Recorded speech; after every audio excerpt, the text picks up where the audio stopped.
Keats so draws on the myth of the lost golden age that Hesiod expounds in Words and Days. He describes a golden race who lived like gods without sorrow of the heart, remote and free from grief. The golden age was an original state of perfection in which men lived as pure spirits dwelling on the earth. Then they died. It was as though they were overcome with sleep. Hesiod then numbers the subsequent, escalating ages of man. Silver is second, then the rays sprung from ash trees. The age of heroes follows, and is succeeded by the fifth iron generation, in which we are still allegedly suffering. We perceive how the ode transforms from the preservative amber of the golden age whose melodies persist to a silence that is simply emptiness. Keats is reinterpreting the golden age myth through the lens of a dilemma he senses in the vase's depiction of the idyllic scene. Keats thought in terms of imagery taken from the literature of ancient Greece and the lore of medieval romance, which enabled him to create graphic pictures in verse whereby he expressed beauty and emotion, or delineated an abstract thought concerning life and its meaning. Partially mythical creatures represent the kind of natural, ethereal purity. These illusions are not only elevating nature, but humanity. Is this about transformation? Metamorphoses by Ovid seems to be the most alluded to. In the Romantic period it was taken for granted that the intellectual and artistic achievement of ancient Greece and Rome was one of the foundations of Western culture. The classical world permeated almost every aspect of life, from political institutions and philosophical inquiry to scientific method and the basic forms of architecture. The classics of Latin literature, such as Virgil's Aeneid, the Odes of Horace and Ovid's Metamorphoses, were standard texts. To Hesiod, the birth of the gods and the creation of the world is the same thing, where the gods actually formed the world, with a giant emphasis on Zeus. However, Metamorphoses by Ovid takes on a slightly different approach. It describes the history of the world from the time of its creation. Transformations from one shape or form into another are the central theme in Ovid's Metamorphoses. The gods are also responsible for the many amazing transformations humans undergo in the poem, as they turn mortals into trees, birds, animals, stars, streams, and even statues. These transformations occurred for a variety of reasons: to punish and often to get revenge, to reward, to comfort, or to keep from harm. Daedalus escapes his prison in Crete by creating wings. Philomela escapes her literal prison and the metaphorical prison of her speechlessness by embroidering a message. Pygmalion creates an ivory statue so lovely and accurate that it comes to life. Ulysses defeats Ajax of Brawn by deploying the art of rhetoric. Major events such as the Trojan War or the founding of Rome also function to cause change, creating upheavals that rearrange the political landscape. In Metamorphoses, the actions of the gods often define the lives of mortals, who are powerless to stop them, bringing up the question of whether mortals have any free will at all. Fate is a concept which both supports and undermines the power of the gods. On the one hand, mortals pray to the gods both to know their fate, and to learn of any possible way of escaping it. At the same time, the gods themselves cannot alter fate, they can only foresee it. Among the Greek myths that take place in the heroic age is the story of the house of Atreus. The royal progenitor of this family, Tantalus, committed such an atrocity against the gods that his descendants were cursed forever. Tantalus murdered his son and fed the Olympians cooked human flesh. But the gods were not fooled. They brought the boy back to life and punished Tantalus by placing him in Tartarus, the underworld.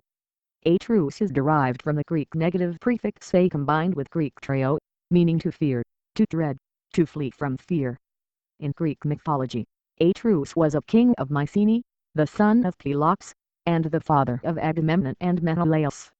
Collectively, his descendants are known as Atreidae or Atreidae. Atreus and his twin brother were exiled by their father for murdering their half-brother in their desire for the throne of Olympia. They took refuge in Mycenae, where they ascended to the throne in the absence of its king, who was fighting with Heraclides. In the works of art, Agamemnon's depiction resembles the king among gods. Agamemnon is generally depicted wearing a diadem and holding the scepter, which are among conventional attributes of kings. Agamemnon, sovereign over them all, scepter in hand, arose. That scepter erst Vulcan with labor forged, and to the hand consigned it of the king, Saturnian Jove. As the bull conspicuous among all the herd appears, for he surpasses all, Such Jove ordained that day the son of Atreus, in the midst of heroes, eminent above them all. In Greek mythology, Menelaus, king of Sparta, was the son of King Atreus of Mycenae and the brother of the great warrior Agamemnon. Menelaus's beautiful wife, Helen, the daughter of Zeus, was at the center of the events that led to the Trojan War. He's referred to by names like Menelaus the fair-haired, red-haired, and flaming-haired. The hero amber-haired, his steps turned thence, the field exploring with an eye sharp as the eagle's, of all fowls beneath the azure heavens for keenest sight renowned, whom, though he soar sublime, the leveret by broadest leaves concealed escapes not, but swift descending, even her he makes his praise. So, noble Menelaus, were thine eyes turned into every quarter of the host. Ajax commands his army wielding a huge shield made of 7 cow hides with a layer of bronze. Most notably, Ajax is not wounded in any of the battles described in the Iliad. Described in Homer's Iliad as a towering hero protected by a huge shield, Ajax killed himself after a quarrel with other Greek leaders. Brainless and big, what means this boast of thine, earth-cumberer Ajax? Would I were the son assured, forever, of almighty Jove and Juno, and such honor might receive henceforth as Pallas and Apollo share. According to Greek mythology, Thetis was a sea nymph who gave birth to the famous hero Achilles. The gods Zeus and Neptune both desired Thetis, but they did not pursue her because it was foretold that the son she bore would become greater than his father. Thetis was the granddaughter of Oceanus and Tethys, the Titan goddess of the primal fond of fresh water which nourishes the earth. The shield of Achilles plays a major part in the Iliad. It portrays the story of the Achaeans and their fight against the Trojans in a microcosm of a larger story. On the shield are scenes showing the heavens and earth and sea, 2 noble cities, a king's estate, fallow fields, a thriving vineyard, a herd of longhorn cattle, and a dancing circle. Vulcan fashioned first a shield massy and broad of labor exquisite, for which he formed a triple border beauteous, dazzling bright, and looped it with a silver brace behind. There he described the earth, the heaven, the sea, the sun that rests not, and the moon full-orbed. There also, all the stars which round about as with a radiant frontlet bind the skies.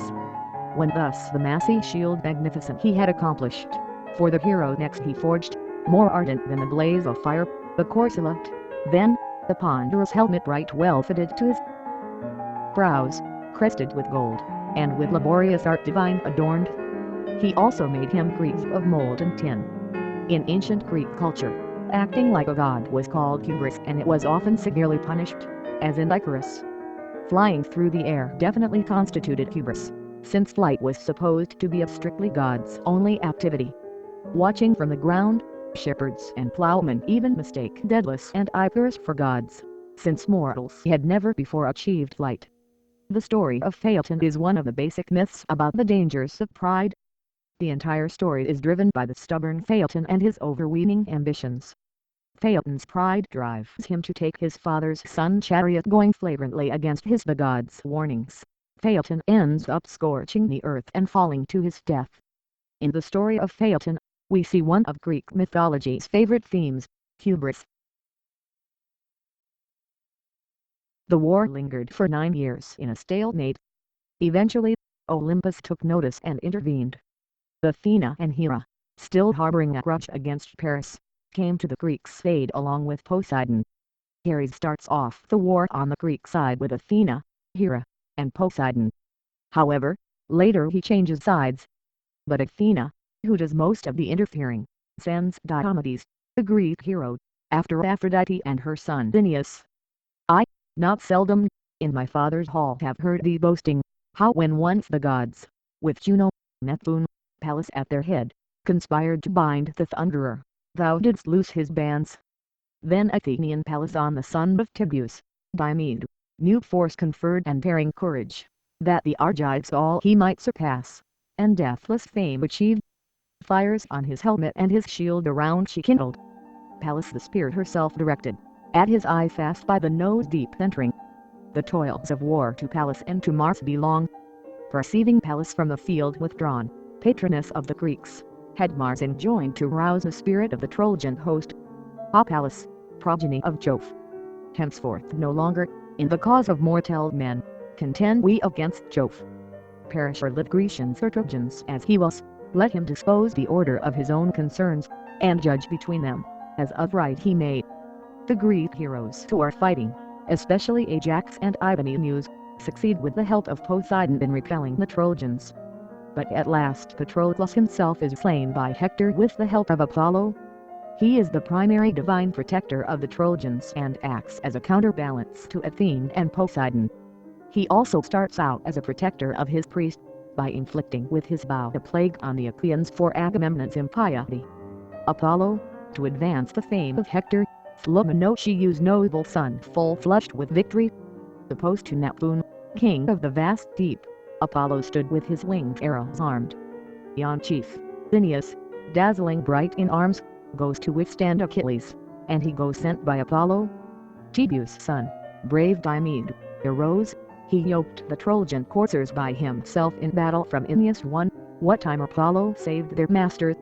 Throughout the Iliad, Zeus presides as the supreme god of all gods, consistently maintaining the divine order of things and making known the absolute power he possesses so that his will may be done. There had Aeneas perished, king of men, had not Jove's daughter Venus quick perceived his peril imminent, whom she had borne herself to Anchises pasturing his herds. Her snowy Eris her darling son around she threw maternal, and behind the fold of her bright mantle screening close his breast from mortal harm by some brave Grecian spear, stole him with eager swiftness from the fight. Jove omnipotent, himself, from heaven assisted Hector, and, although alone with multitudes he strove, gave him to reach the heights of glory. When the hand of Jove, dispenser of the great events of war, turns once the scale, then, farewell every hope of more than scanty gleanings. Jove, sovereign of the storms, begot darkness, and ere yet the sacred walls of Ilium rose. Jove listening, on the Olympian summit sat well pleased, and, in his heart laughing for joy, beheld the powers of heaven in battle joined. Not long aloof they stood. Juno, forbear, indulge not always wrath against the gods. They shall not share alike, and in the same proportion our regards. In the era of Homer, divine intervention was thought to be typical, and one of his foremost works, the Iliad, reflects this. Nearly all of the Greek gods are involved in the outcome of the Trojan War, which happens to be the background story of this epic poem. The Troas, also called the Troad, is the land of Troy, ancient district formed mainly by the northwestern projection of Asia Minor modern Turkey into the Aegean Sea. The city of Troy Ilios has its origins on Mount Ida, and the mountain remains very dear to the Trojans in many different ways. The rivers at Troy have their source on the mountain, and the Trojans acquire their water and wood from there. Moreover, the mountain is a central part of Trojan religious life, including the peak at Argos, where Zeus resides for a significant part of the poem. This was one of many mountains endowed with spiritual power. Mount Olympus was significant in Greek mythology as a zone of great power, the meeting place of heaven and earth. Ancient Greeks believed that Zeus, king of the gods, and his family of deities dwelt on Mount Olympus. Triangles, groups or sets of three persons, things, or attributes, are found in many concepts of the divine. Triadic concepts can be traced in the ancient Mediterranean world. Earlier Greek philosophers had established 3 degrees of reality, the primary realities or hypostasis. These 3 are in the very nature of things, and they are also in human nature, so that our individual soul is something divine. Because triads involve an uneven number, they have been considered to be perfect expressions of unity and proportion, corresponding to a threefold division in nature. Similarly, a tympanum, in the classical architecture of ancient Greece and Rome, is defined as the inner triangular field of the low peak above the portico, smooth or filled with sculpture, the characteristic feature of ancient monumental buildings.